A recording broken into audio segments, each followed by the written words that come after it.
just like any of my observation post-service, the case of Oscar Kigara is strictly on an expert opinion. It is strictly on assumption. Okay, you can say it assumption. I just asked myself, you are there. And when Oscar Kingara died, you are no longer in service. What must have happened?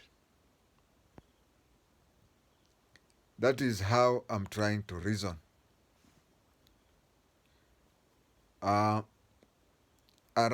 Just before he died, I remember I used to pass a big lorry somewhere near China Center, and the lorry would be written Oscar Foundation. I also came to know about a few of his cases.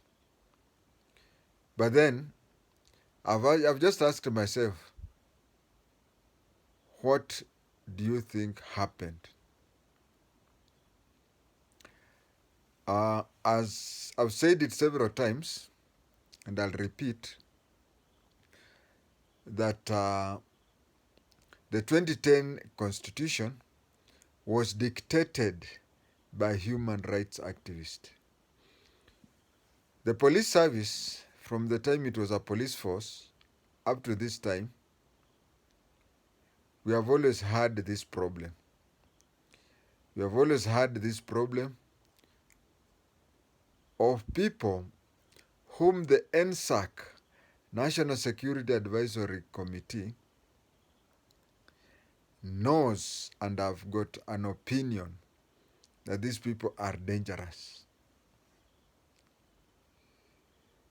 I can give a good example of the Akashas, the father himself and the sons. But you find they have, what is the name of this lawyer? Anyway, I'll tweet to him this step. There is this lawyer in Mombasa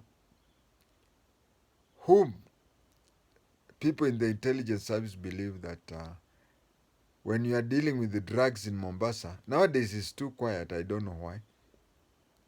The last time I heard of him was Shakahola. What he used to do, this lawyer, is that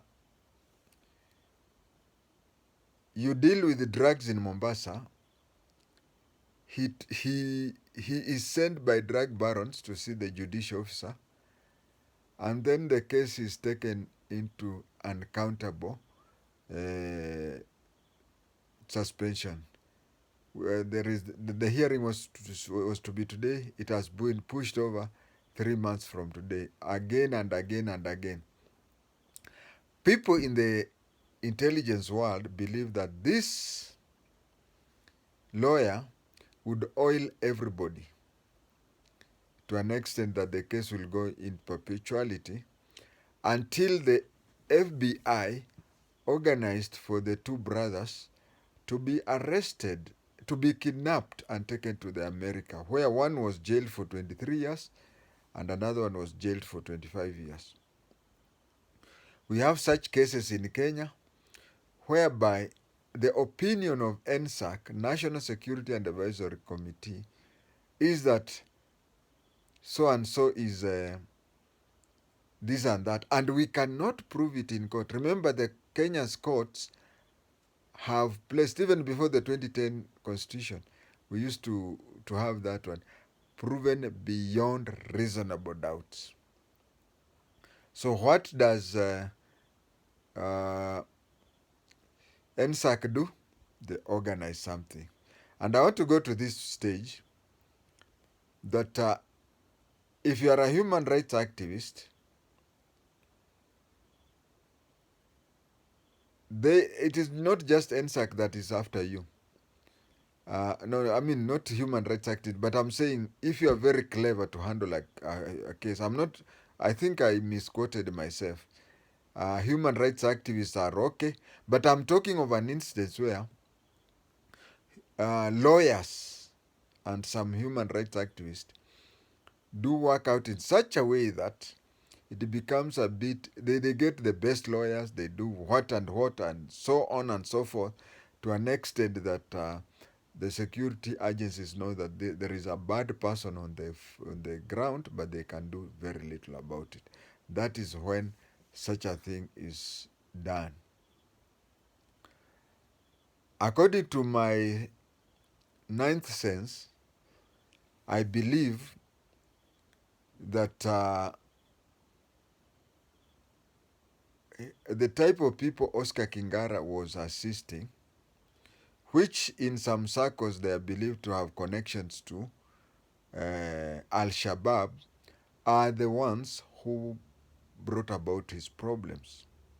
That is my feeling, and that is my ninth sense. And if it is that way, let me say this. Even if you are remotely connected to two things in Kenya, even if you are remotely connected, even if you are remotely connected as far away as Pluto, on matters to do with organizations such as Al Qaeda, Al Shabaab, and so on, and or you deal with the drugs. Remember, some of these things are not handled by Kenya. It is even possible that because he was believed to be somebody behind a case or two, or a case of a few cases of people associated with Al Shabaab. I think the government spokesman then even warned him, and coincidentally warned him 3 hours to his death. Now, such things, if it is anything to do with, we have problems in Kenya. We have the Wanugus, Washosho, and whatever. That one NSAC finishes you.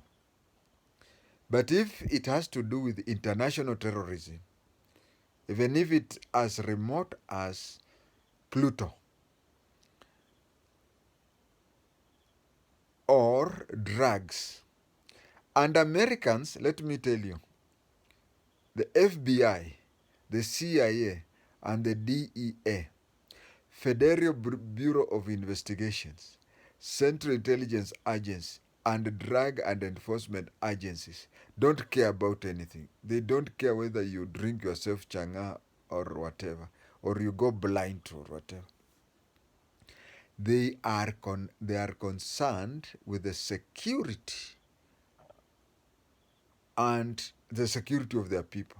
So if they suspect you that you are dealing with some terrorist organizations, terrorist as defined in the American system, if they believe they are dealing with the terrorism as per American definition, or you are in the chain of taking drugs, hard drugs to the US, even if you're as remote as number Y in the alphabet, they'll come for you.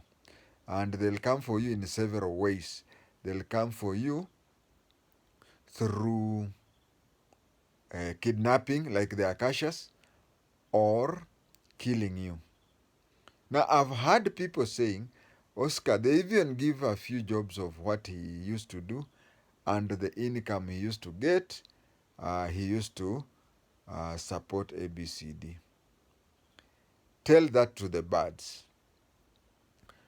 What I know is that if you are to ask, that is why there was even a hula baloo when the government wanted NGOs with foreign funding to declare how much they get and whatever.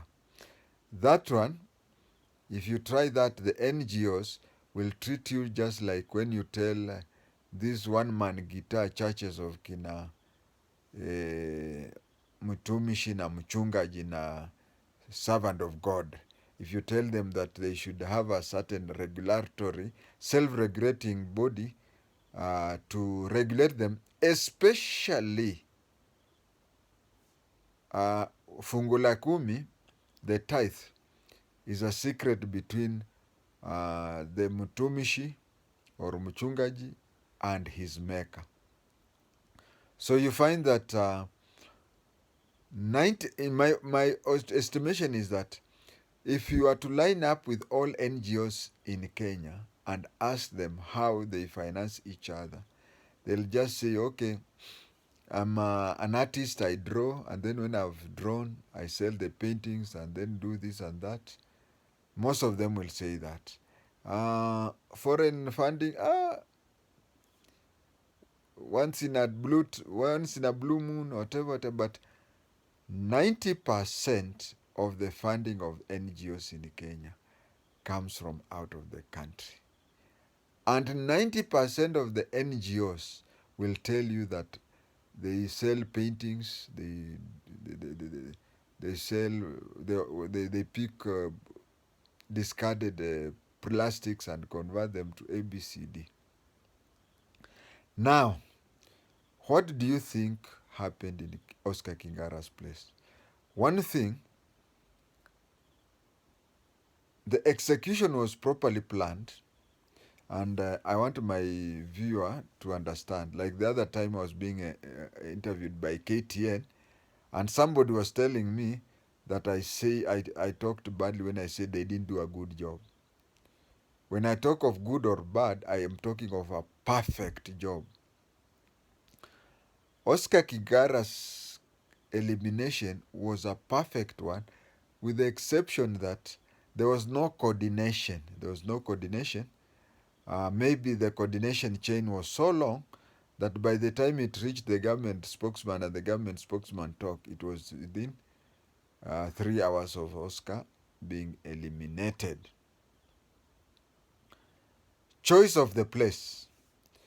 I have been quoted elsewhere talking of sandwich. Sandwich, if you have seen sandwich, you'll see that both ends of the sandwich are similar, are just like a C and a mirror. They mirror each other, and then something there. I have said it and I'll repeat it. When somebody is about to be eliminated, there is the elimination that is planned, and Oscar Kingara's one was planned to the dotting of the I and the ticking of the T. Why was it that way? It was planned so well because he had a former student leader with him in the vehicle. A student leader whose memory was still afresh with the students there. What I mean here is, if I go to the school that I used to school in, nobody will remember me. I'll just tell them about this and this.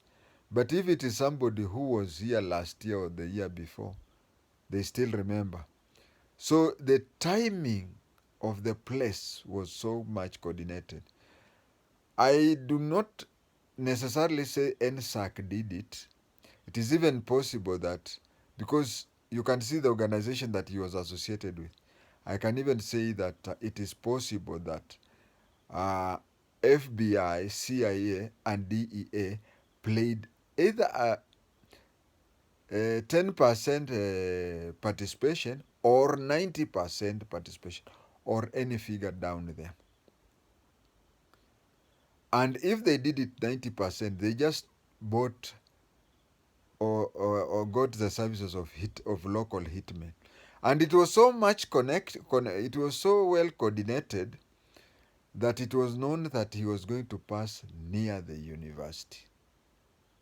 And this is what I want to say. When, even those days when you were in service, when you are going to get somebody, you get there. I mean, you organize how to get there. I think it was during the JM interview with KTN when I said about the sandwich attack. You arrange how to go to the scene and how to get out of the scene. And it was organized such a way that he was at or near the university. It was at or near the university. And if you interview the students there, they'll tell you that they got wild when they saw one of the two dead people was a former student leader who was there just the other day, and they still knew him. I think even somebody was trying to say that he had been interdicted, no, not interdicted, suspended, and so on. And they knew, the planners, that once the students see that, there'll be a lot of commotion, a lot of confusion, and whatever, and then the people will go away. They had what we call a dog escort, because those people who did it, an inspector of police appeared from nowhere, because police officers are everywhere. If you plan to steal their occasions, if you ask Kiriamiti, John Kiriamiti, there's a time he organized to steal and met the presidential motorcade. So you find that police are all over the place and all over the time. So when you plan to steal, you should add your prayers that the police should not have organized a patrol in the area you're going to steal. So when the police inspector came, somebody among the among the shooters came and identified himself. That is what we call dog escort. And dog escort, I can give an example of when Bishop Muge was, they had to get a local police officer within Eldoret so as to keep the killers in the case they would run into problems. Now, Oscar Kingara, the site of the place of his shooting was so much well planned, because once the students knew, they started saying, huyu ni yule student leader wa last year's union, and they made a lot of noise. And these people wanted to go away. When they were stopped by the police inspector, the dog escort identified himself, and these people were left to go. Now the students then came. When they came, they even, you see, a scene of a shooting, of a crime, they are supposed to be secured so that forensic people, but then those students came and mobbed the place. They even literally carried the vehicle and took it into the campus. That is where everything was now spoiled. And of course, when the investigations were done, you see, they will be done, and when NSAC has an opinion on that. Oscar Kingara's elimination was supposed to be perfect. It was only spoiled by the lack of coordination, where the government spokesman, he should have warned him maybe a month or two. But we have problems with these government issues, where you find places where a decision is made, and the committee at the top do not agree. For example, when JM Karaoke had been shot once, and a lot of walkie-talkie was communicated, Bernard Hinga, the then Commissioner of Police, was of the view that JM be left not to die. But he was overruled through walkie-talkie, because a lot of consultation was done. And he was overruled by people like Mbio Koinange, who was saying, why didn't you finish him and tell me you have finished him? So you find that this is what I'm saying. If you compare JM's elimination, there was also an element, the two elements I want to say. There was one element that the JM Karaoke was not to be killed on that particular day, if at all a decision was yet to be made about killing.